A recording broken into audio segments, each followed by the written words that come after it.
सियावर रामचंद्र जी की जय। रामायण बालकांड मास परायण का 7वां विश्राम भाग 5।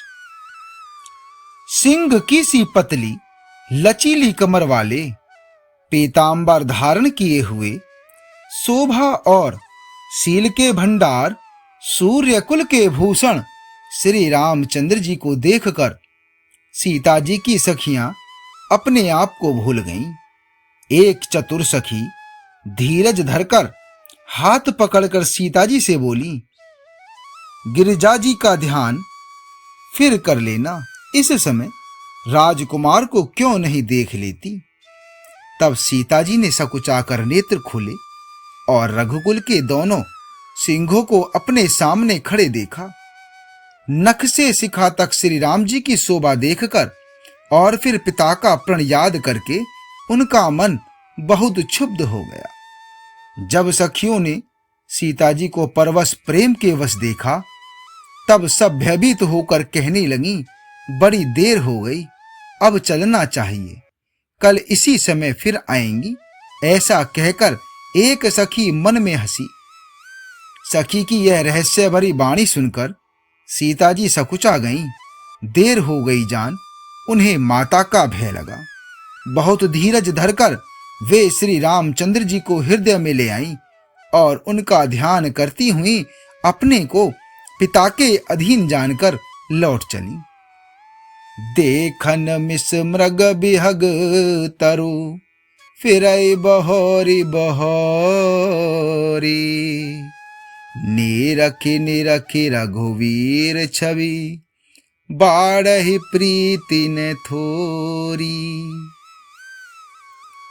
अर्थात मृग पक्षी और वृक्षों को देखने के बहाने सीता जी बार बार घूम जाती हैं और श्री राम जी की छवि देख देख कर उनका प्रेम कम नहीं बढ़ रहा है, अर्थात बहुत ही बढ़ता जाता है।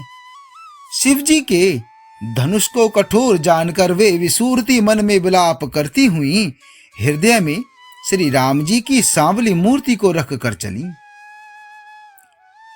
शिव जी के धनुष की कठोरता का स्मरण आने से उन्हें चिंता होती थी कि ये सुकुमार रघुनाथ जी उसे कैसे तोड़ेंगे। पिता के प्रण की स्मृति से उनके हृदय में क्षोभ था, इसलिए मन में विलाप करने लगी।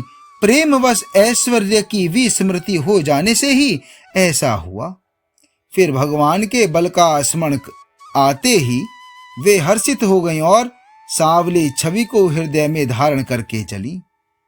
प्रभु श्री राम जी ने जब सुख, स्नेह, शोभा और गुणों की खान श्री जानकी जी को जाती हुई जाना, अब परम प्रेम की कोमल स्याही बनाकर उनके स्वरूप को अपने सुंदर चित्तरूपी भित्ति पर चित्रित कर लिया।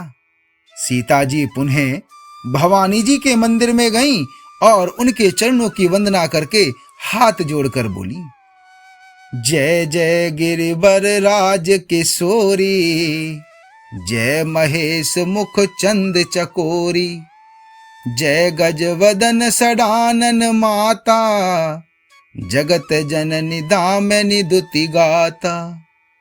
अर्थात हे श्रेष्ठ पर्वतों के राजा हिमाचल की पुत्री पार्वती मां, आपकी जय हो, आपकी जय हो।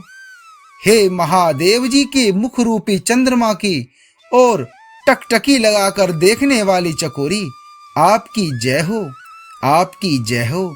हे हाथी के मुख वाले गणेश जी और 6 मुख वाले स्वामी कार्तिक जी की माता, हे जगत जननी, हे बिजली की सी कांति युक्त शरीर वाली, आपकी जय हो, आपकी जय हो। नहीं तब आदि मध्य अवसाना, अमित प्रभाव बेदु नहीं जाना, भव भव विभव पराभव कारणि, विश्व विमोहनी स्ववश विहारणी। हे माता, आपका न आदि है, न मध्य है और न अंत है।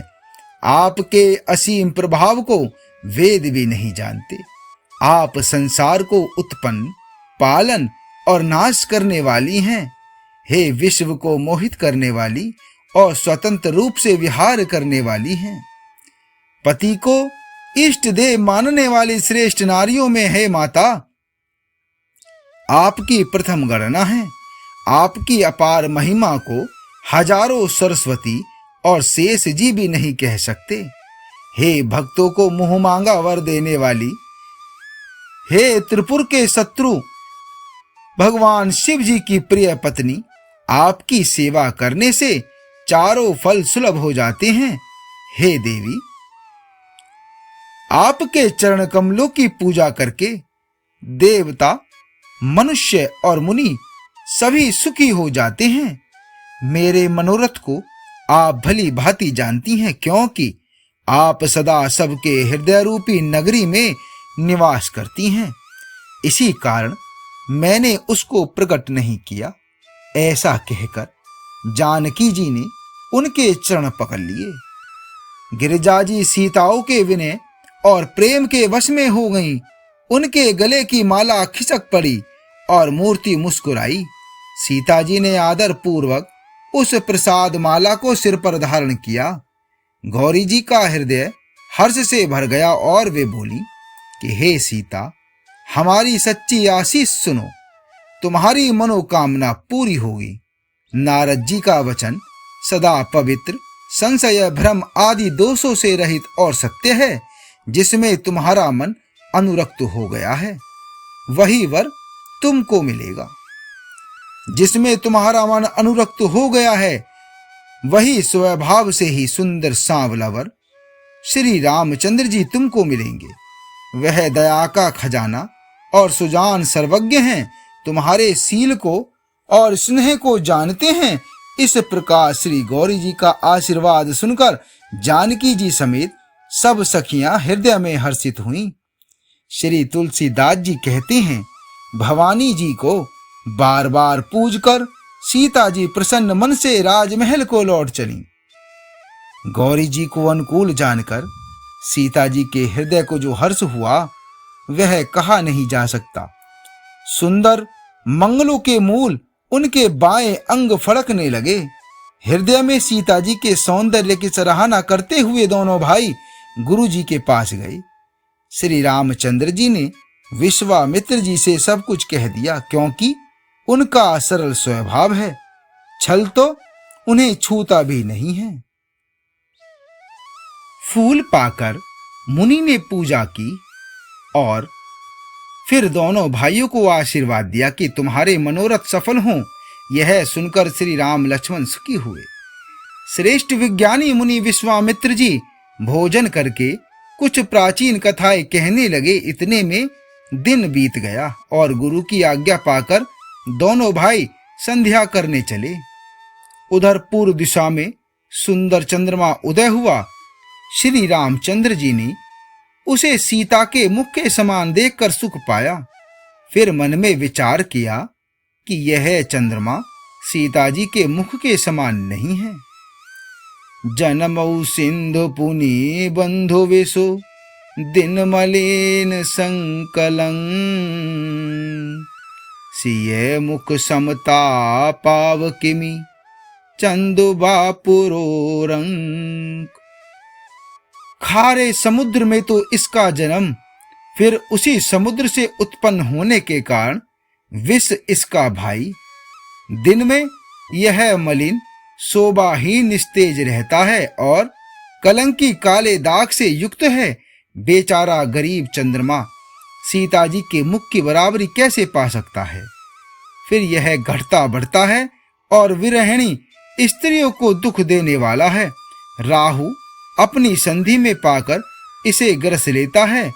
चकवे को चकवी के वियोग का शोक देने वाला और कमल का वैरी उसे मुरझा देने वाला है। हे चंद्रमा, तुझ में बहुत से अवगुण हैं जो सीता जी में नहीं है। अतः जानकी जी के मुख की तुझे उपमा देने में बड़ा अनुचित कर्म करने का दोष लगेगा। इस प्रकार चंद्रमा के बहाने सीता जी के मुख की छवि का वर्णन करके बड़ी रात हो गई।